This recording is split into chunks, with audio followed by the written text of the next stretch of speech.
What's up, Owensboro? It's Tatum, and I'm sitting here for this week's edition of Volunteer Owensboro. I'm being joined by Marla from Faithful Friends of Kentucky. How are you doing? I'm great today. How are you? I'm doing so good. And so, kicking it off, Yes. Tell me exactly what you do at Faithful Friends Kentucky and who you guys are. Okay.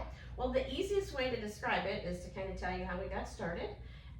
My mother-in-law was put in a nursing home in 2017, and our eyes were really open to the need inside. I hadn't been in a nursing home probably since I was a little girl. Right. School, Christmas caroling, or whatever. And so I just didn't know. I guess they're out of sight, out of mind. Right. Kind of, Yeah. And so when we were inside and we would go to visit her, we would realize that there were so many other people that would be sitting around, just sitting and not having anybody to talk to. And then when they saw that we were regulars and we were coming in to visit, they started calling out to us. They wanted to talk, Right. just hungry for conversation. Okay. And so before long, we would sit in the lobby with the whole little group of residents.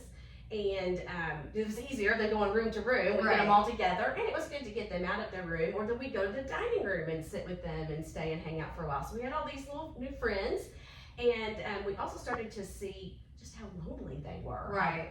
They were so hungry for conversation. And so I love to research. I get online, I'm digging around, and I realized that the statistics are 60% of nursing home residents never have a visitor. Wow. Never. I would say in reality it's higher than that. Right. But the stats that you'll see nationwide are about 60%. And that's due to a lot of complicated reasons usually. But anyway, they're lonely. And Right. that's the biggest need they have other than physical needs. So the other thing we learned is that residents when they're in the nursing home, they're primarily on Medicaid. That's the primary payer. Right. And so they get a daily allowance.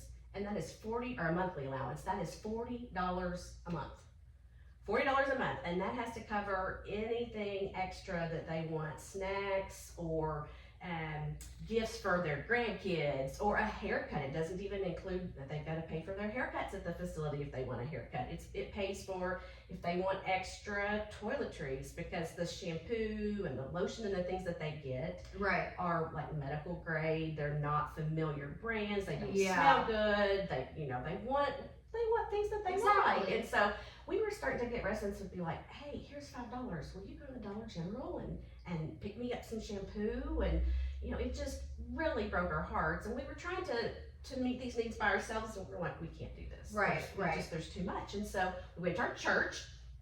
We attend Pleasant Valley Community Church, and Okay. they've been super supportive, and we said, hey, we need some help. Like, would Right. there be anybody else that would want to come do this? So they were great, gave us a big start, gave us a little bit of a budget just through the church to be a ministry and outreach of the church, and we had volunteers. And so this is pre-COVID, and we adopted the nursing home where my mother-in-law lives, and that way we could just focus all of our efforts on one facility instead Right. of spreading it out. So that's how we got started with that, and then it morphed into a nonprofit. Kind of during the pandemic, we continued to serve them from the outside. Right. Actually, we probably did more. We got super creative in the ways that we could bless them and the staff. And then we started getting questions like, well, do you come to other nursing homes? Can you do this for my dad's nursing home? Can you do this? And we're like, well, we can't by ourselves. Right. So we decided to incorporate, and that was during the pandemic. Incorporating with the IRS takes a little bit of time. And so we got all that squared away. And then also, the rules for nursing homes were so strict Right. that it was really hard to get, and even once the visiting was allowed again, you still had to wear masks, and you still had to Right. be socially distanced, and it was just hard to get volunteers. People were either afraid to go in or didn't want to go in, Right. or whatever. And so it kind of had a little bit of a slow start for us. But so we're serving Davis County really well right now, and we're really hoping to branch. That's why we're Faithful Friends Kentucky. We want to branch out and serve all of the nursing homes in Kentucky. Our goal would be to see every facility adopted by a church or an organization that would care for them. There's way more churches than there are nursing homes. Right. And so there's no reason why that need can't be met. And so Right. if 60% of residents aren't getting visitors, hey, we need to step up. Yeah. And so that's one thing we try to do is also to educate, you know, what it is like inside and the need that is there, so that, because I just think people don't know. Yeah. And once their eyes are opened, and even if they just go one time, a lot of times they're just hooked, you know, they want to keep going back. So yeah, myself being 25, am not super familiar because I haven't had to have that experience yet. So I'm happy to be sitting down and learning more. Give me kind of an example of if someone wanted to volunteer for you guys, how they could volunteer and what a volunteer opportunity would look like. Okay, well, there's a couple of different ways to get involved. So if you're just by yourself and you're interested, you can reach out to us and we can get you connected with a facility. Usually you go through the activities director. They can let you know what resident would really appreciate a visit. Okay. You can go in and help with activities. You can go in and help with just day-to-day things, you know, just kind of hang out. You'd be surprised, like before the pandemic, the amount of times that we were looking for remote controls. We were looking for hearing aids. We were looking, because they lose those things.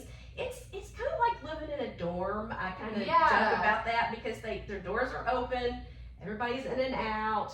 People take things or get loose things in the laundry, and it's just, you know, it's kind of its own little community with its own little problems. And so we would go in and try to help kind of take care of those things, because staff's busy. They can't be running down the remote control. We know how agitating it can be to lose a remote or headphones. And that's all their, like, that's a lot of them, that's their entertainment. Yeah, it's a big deal. Exactly. Now, if somebody wanted to volunteer, how can they get in contact with you to be able to do so? Okay, so you can visit our website, ffky.org. We have a Facebook page. You can call us, email us. All that information is on the website and on the Facebook page. And the other thing we would really like is, you know, if not everybody can go, not everybody can go to a nursing home, not everybody wants to go to a nursing home.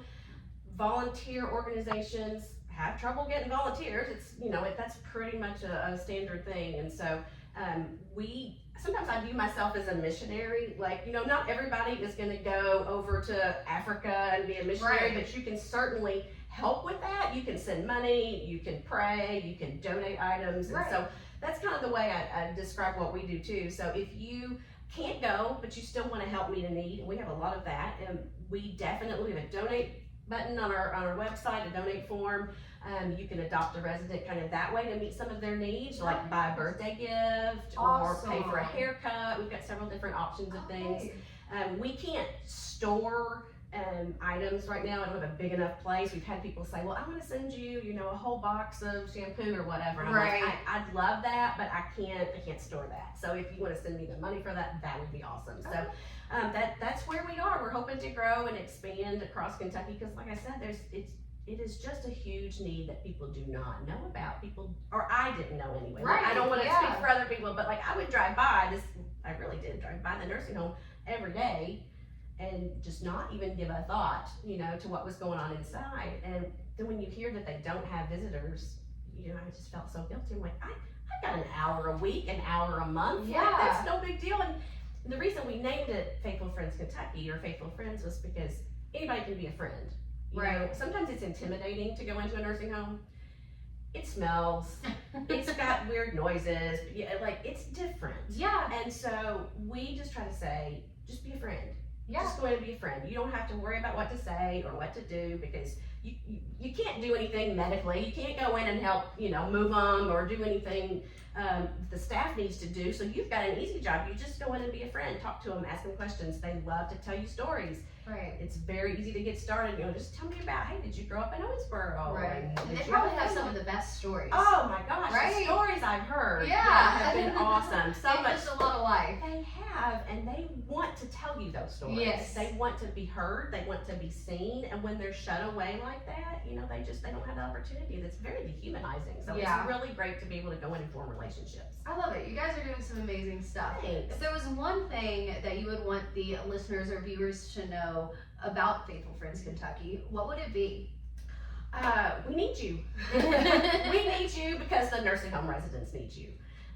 Like I said before, we can't do it by ourselves, and so We either need volunteers. Maybe your church would want to go. We get calls regularly from nursing homes that say, I can't get a church to come. Like, my residents want to have church. Right. And that's one of the needs that nursing homes through the federal government are supposed to meet spiritual needs, but a lot of the staff is not equipped to do that. They don't have time to do that. And so we need churches to go in and do that. If your church would like to do that, but you don't know how to get started, we have lots of free resources on our website.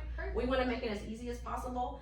And if you can't volunteer, your church can't go right now, you can donate and help us meet needs ourselves. Awesome. And so, before you go, what is your all's website and your Facebook page? All right, ffky.org. We just changed it. We tried to shorten it. We had a lot of people getting confused when it was all spelled out, so we shortened it to ffky.org. Okay. And our Facebook page is Faithful Friends KY, I believe, is the way you find it. But you can find all that on our website. Awesome. Well, thank you so much, Marla, for setting down with us this week for Volunteer Owensboro. And if you are interested in volunteering with Faithful Friends Kentucky or would like to donate, head over to their website, check them out, and follow them on Facebook and check it out on owensbororadio.com. Thank you so much, Marla. Thanks. Appreciate it.